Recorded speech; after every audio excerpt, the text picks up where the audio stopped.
મિત્રો, હોળી દહન કર્યા પછી અગ્નિકુંડ કરતી વખતે જે તમે સ્ક્રીન પર વિડીયો જોઈ શકો છો કે ભાઈ કેટલી મોટી દુર્ઘટના બનતા બચી છે।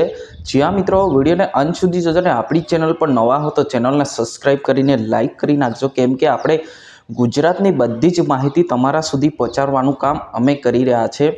હાલ મિત્રો વાત કરવામાં આવે તો અલગ અલગ જગ્યા પર હોળીઓ દહન કરવામાં આવી હતી, ત્યારે અગ્નિકુંડ એટલે કે જે જૂની પરંપરા એટલે કે ઉઘાડા પગે જ્યારે હોળી સળગ્યા પછી ઉઘાડા પગે એ ચાલવાની પરંપરા હોય છે।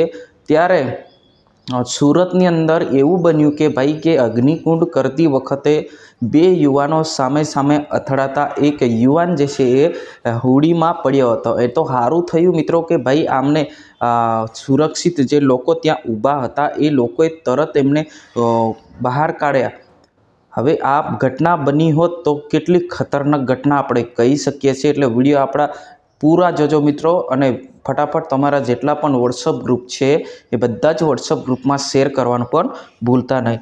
જ્યાં મિત્રો વાત કરવામાં આવે તો અલગ અલગ જગ્યા પર કે આખા રાજ્યની અંદર આખા ગુજરાત કે ગુજરાત બહાર દેશભરમાં હોળીનું દહન કરવામાં આવ્યું હતું। ત્યારે જે આ ઘટના જે બની છે કે ભાઈ જે અગ્નિકુંડ કરી રહ્યા હતા, એટલે કે અગ્નિકુંડ એટલે કે હોળી પર ચાલવું, ઉઘાડા પગે ચાલવું, બાધા લેવું, આ પ્રકારની અગ્નિકુંડ ચાલી રહી હતી।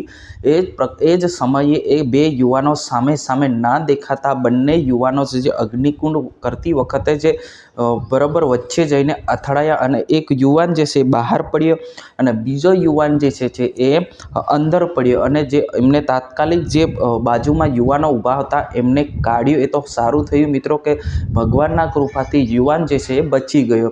આ વિશે તમારે શું કહેવું છે જરૂર કમેન્ટ કરીને બતાવજો। આજની વિડીયોની અંદર બસ આટલું, તાત્કાલિક આપણે નવા વિડીયોમાં મળવાના છે।